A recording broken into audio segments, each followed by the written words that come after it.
Welcome to the Weege Show. That's Aaron Plessinger. They're getting cheered in defeat. And this season, this sport, it's just been unbelievable this year. We had an absolutely magical moment 7 days ago with crowd favorite Ken Roczen getting his first win on a Suzuki. And this crowd at Ford Field, and I gotta say the crowds at this stadium are not always that good. No, tonight this place was packed and it was jazzed. And they were stoked on Aaron Plessinger, who made it obvious that he was going to win his first ever main.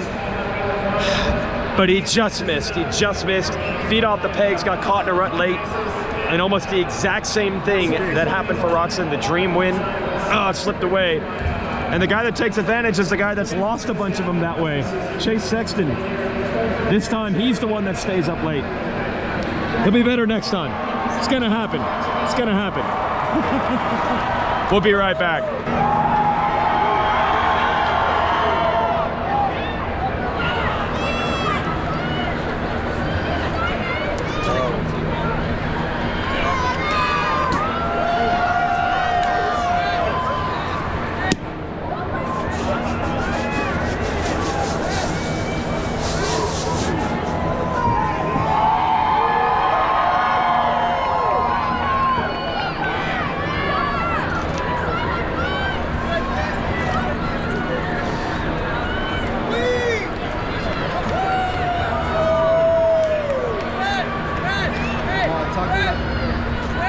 Weege Show.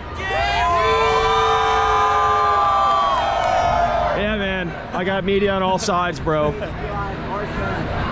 I can't believe how it's unfolded tonight. That was the race that Chase Sexton had so many times this year. A win was absolutely in his hands, only to lose it in heartbreaking fashion. And then he's the one to take advantage. And he earned it. He was behind Tomac. He was behind Barcia. He was behind Webb. He had to pass those guys to get into second. And he never gave up. I got to announce trackside. That's why I got this microphone.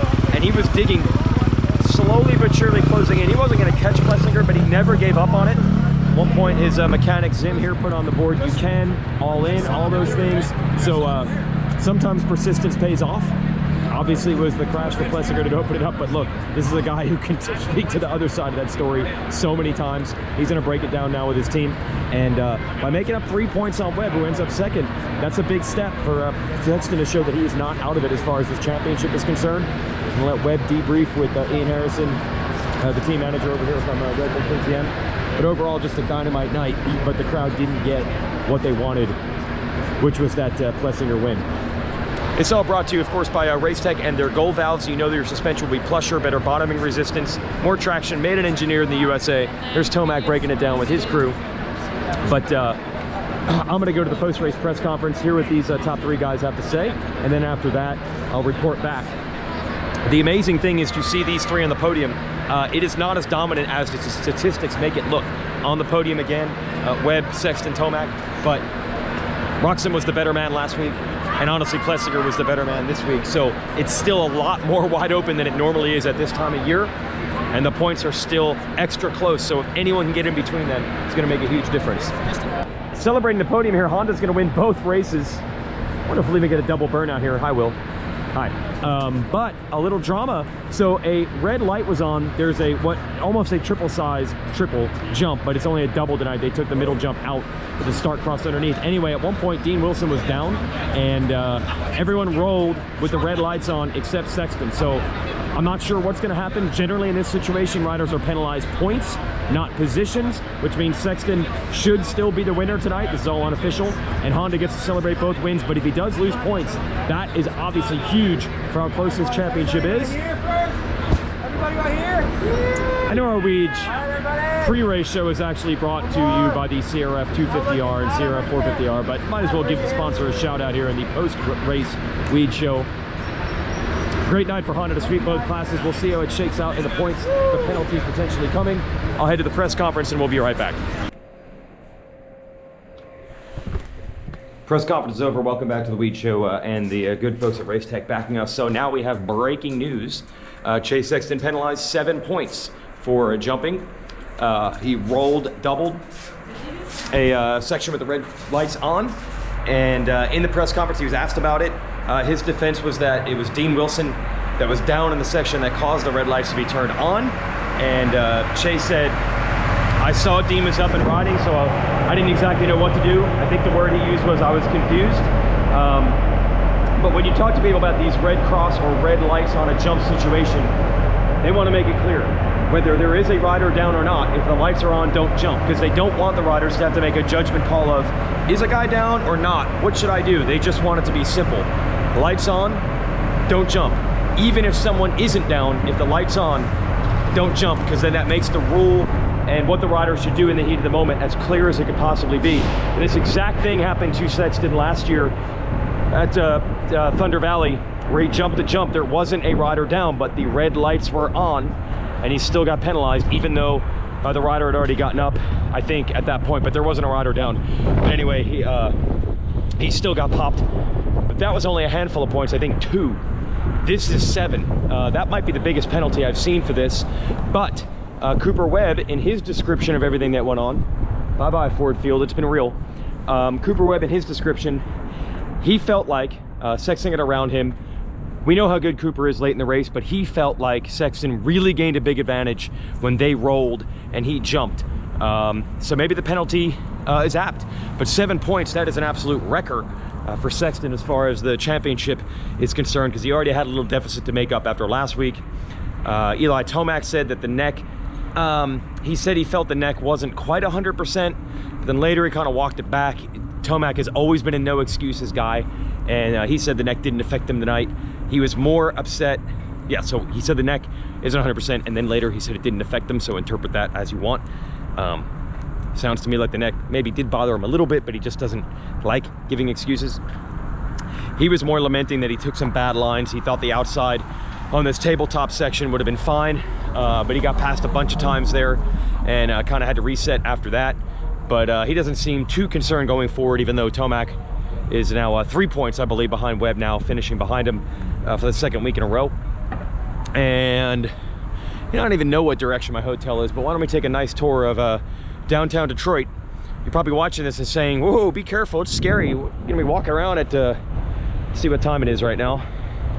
Midnight, 11:56 p.m. But guess what, folks, downtown Detroit, this area around Ford Field, I've said it for years, it's fine. I'm not worried. As for Sexton, he was at least happy to win the race because he had solid riding. He started behind everybody, he came through. He said he's been working on just motos, no longer doing sprints at home. Everything he's doing is try to figure out the late stages of the main event, qualifying the heat races. Obviously, he doesn't need any work there. So he did feel like he rode well. Now, everybody knows they were given a gift. Aaron Plessinger was gone. Sexton was proud of the fact that he tried as hard as he could to close down.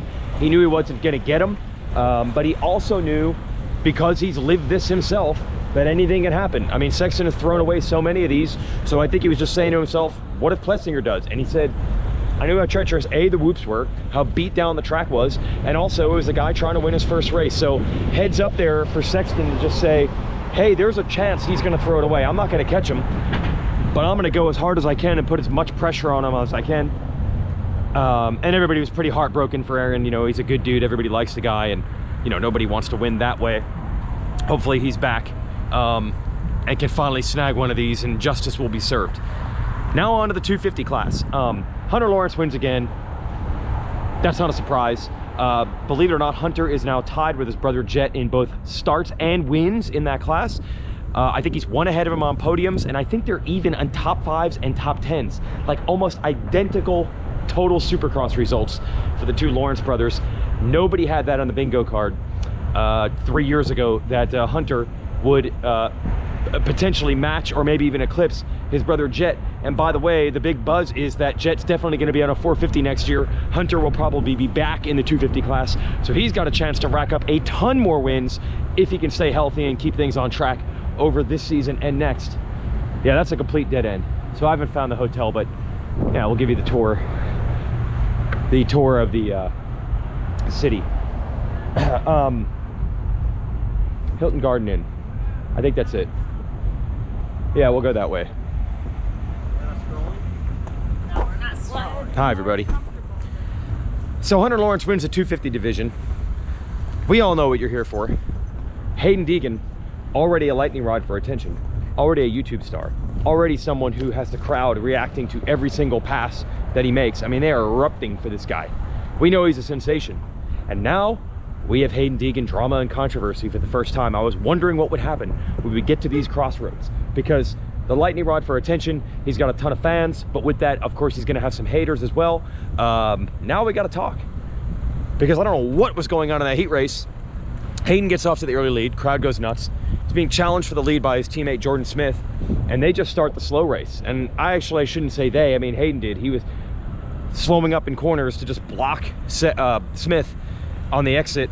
Definitely just running the cat and mouse game, definitely not racing forward. He and Smith start squaring each other up a bunch, and then Smith, I believe, to me, tried to finally end it with his teammate and try to run Deegan off the track, but instead he wasn't quite far enough in, and he ended up going down. And then it was a complete disaster for Smith, because then he goes to the LCQ, gets a horrible start, stalls the bike, and then puts on the charge of death from, I believe, next to last, 21st, to 5th, and was trying to make the pass for the final transfer, but couldn't get it done. So Smith ends up not making the main, and that all started with this arena cross style block pass 1990s Chicken Matasevich Bradshaw battle in a heat race between teammates. So now we'll add a little gasoline to that fire, because David Iser of DMXS Radio was not mincing words. He asked the tough questions in the press conference and said, what was up with riding your teammate that hard for a heat race where points aren't even on the line? Deegan just kept sticking to, it's just good racing, man. A couple times he said, I don't even remember what happened. Then he would go back to saying it was just good racing. Eisler wasn't feeling that those were real answers, so he just kept asking the same question over and over. Deegan just kept saying it's just good racing, and he kind of brushed off the teammate thing and said he's a veteran. He's 5th in points, so it's not like the points really matter that much. And he's out to win just like everybody else. And then finally Hunter Lawrence had enough of it, and he jumped to the aid of Deegan and said, old school fans always say it was awesome when racing back in the day. They were bar banging and they love that, but then somebody touches someone now and then people cry. So pick a lane, pick a side. Do you want to see rugged racing like back in the day, or do you not? Which is a good point. Hunter's not wrong about that. Now the problem with the internet, right, is that you're probably getting, when there's rough riding, you're probably hearing from half the fans who say they love it, and then the other half, it's not the same person saying both things. It's 50% of the fans saying I don't like it, and 50% of the fans saying I love it. I did a whole video on bypassing how those two arguments happen every time. It's not the same person speaking out of both sides of their mouth. It's two highly entrenched, polarized opinions, and they only perk up when something makes them upset. But Hunter's not wrong. That is the vibe that's out there. But it was puzzling, and it did lead to Jordan Smith not making the main event. It was just puzzling to see Hayden Deegan, like, I mean, that was, again, arena cross block pass style action between two teammates in a heat race, and it's a heat race. I mean, there's not that much on the line. It was like the 3rd lap of the night show. So that was just a weird deal. And then Deegan just literally laughed it off.